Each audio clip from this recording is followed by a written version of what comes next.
because they have developed spontaneous love. See?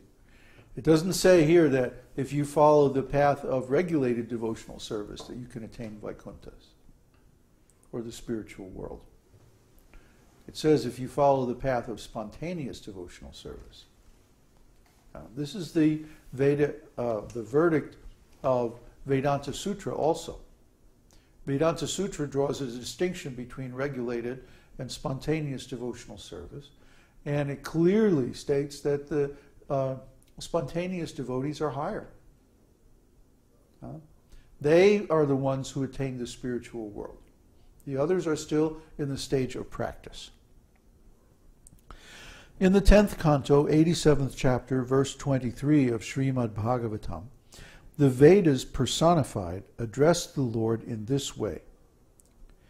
My dear Lord, yogis meditate upon your localized feature, and thus they achieve the spiritual perfection of being merged in the impersonal Brahma-jyoti. Persons who treat you as an enemy achieve the same perfection without meditating. The gopis, who are embraced by your serpentine hands and who have such lusty attitudes, also achieve the same perfection. And as far as we are concerned, being different demigods in charge of different parts of the Vedic knowledge, we are always following in the footsteps of the gopis. Thus we hope to attain the same perfection. By the same perfection, we must always remember the example of the sun and the sunshine. Those who are impersonalists can merge into the sunshine like Brahma-jyoti, whereas those who are in love with the Supreme Person enter into the supreme abode of the Lord, Goloka Vrindavan. The lusty attitude of the gopis does not refer to any sort of sex indulgence. Srila Rupa Goswami explains that this lusty desire refers to the devotee's particular attitude of association with Krishna. Every devotee in his perfectional stage has a spontaneous attraction to the Lord. This attraction is sometimes called the lusty desire of the devotee. Sometimes it's also called greed, lobha. The lust is the devotee's excessive desire to serve the Lord in a particular capacity. Such a desire may seem to be a desire for enjoying the Lord, but actually the endeavor is to serve the Lord in that capacity. For example, a devotee may be desiring to associate with the personality of Godhead as his cowherd friend. He will want to serve the Lord by assisting him in controlling the cows in the pasturing ground.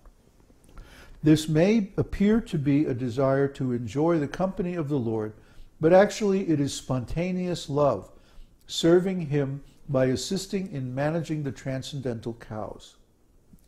So this is an elaborate subject that will be analyzed in tremendous detail in the rest of the Nectar of Devotion. What is this mood of service, this mood of spontaneous love that the devotee displays toward the Lord, and which is so attractive to the Lord that the Lord brings him into his personal abode for direct association with him? What is this, huh? It's love, of course. But there are many, many different flavors and stages of love. And the Nectar of Devotion analyzes all of these stages, flavors, and types of love and service and attraction, and the symptoms of each of them. This is why Nectar of Devotion is so valuable, such a wonderful book. It is like, you could call it a field guide to the self-realized souls. So you can recognize them. You see? How are we going to recognize a self-realized soul? Because sometimes they don't observe the regulative principles very exactly. Actually, most of the time. Most of the time, they simply serve Krishna in their own way, according to their realization. They don't go by the book. They write the book. You see the difference? Just like we were talking the other day about a student musician and a master musician. A student musician has to follow the rules, but the master musician knows when to break the rules. I mean, just look at, like Miles Davis, for example. Miles Davis, he grew up in bebop. And then one day, he came out with this record called The Birth of the Cool. And this was like completely opposite of bebop. Bebop was a frenetic, the faster the better, and the more chords and the more changes the better. And then suddenly Miles comes out with this whole Birth of the Cool thing, which is less is more. Right? He was trying to say everything that the beboppers were saying by all these notes. He was trying to say, he would say it with one note. And he had the chops to do it too. Miles Davis had incredible chops. Incredible. He would warm up. In fact, he's the only jazz player that I know, besides myself, who would actually warm up for 2 or 3 hours every day before a gig. 2 or 3 hours. And because of that, he had impeccable control of his tone and like that. So, see, he became such a master that he could throw out the rules. He could throw out bebop and come out with a whole new kind of jazz, which eventually became known as progressive jazz. And so many, big artists built on his breakthrough. And then later on, again in the 90s, he changed again. And he threw out this cool stuff. And then he went into this whole new bag that was like totally new, which nobody really could even follow, because it was so original and so striking and new. Picasso, another good example.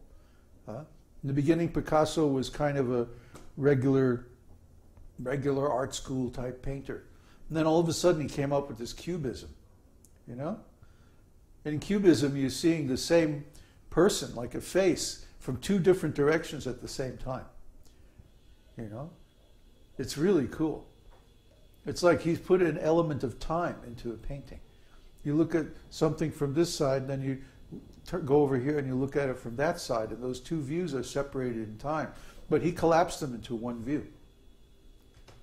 And that was his contribution. So he actually expanded the art of painting, or the vision behind painting, into another dimension. It's really cool what he did. And then after a while, he gave up on cubism and he started something else. Abstract expressionism. See? So these really great artists, they know how to break the rules. In fact, they can completely throw out the rules and write a whole new rule book.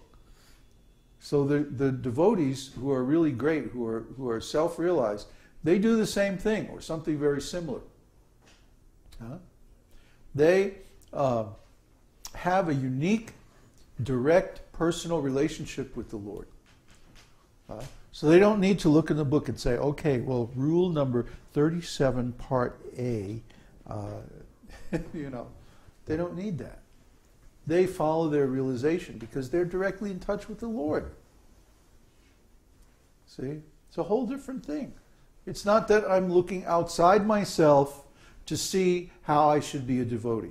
Oh, this devotee's doing this, and this devotee's doing that, and it says in this book here, I should do this and that, and like that. That's looking outside. That's religion. See? Religion actually distracts you from God.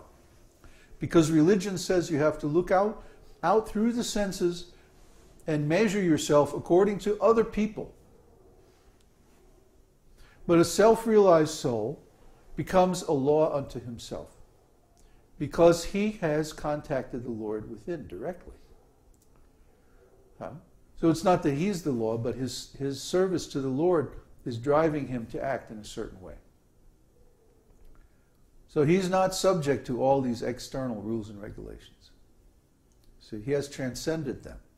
He has reached a level of master.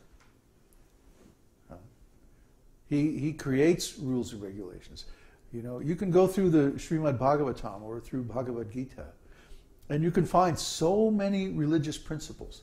I mean, honestly, you could start 50 different religions from the different religious principles expressed in those books. And they would all be valid religions. But what we're doing here is not religion. What we're doing here transcends religion, because it's a direct relationship with God himself, person to person. And Nectar of Devotion is the description of devotional service, which is that process of transcendence. So now the next, what time is it? 8 o'clock. Okay, we've got a little more time. The next section is called Sensual Attraction. This extreme desire to serve the Lord is manifest in the transcendental land of Braja, and it is specifically manifested among the gopis. The gopis' love for Krishna is so elevated that for our understanding it is sometimes explained as being lusty desire. The author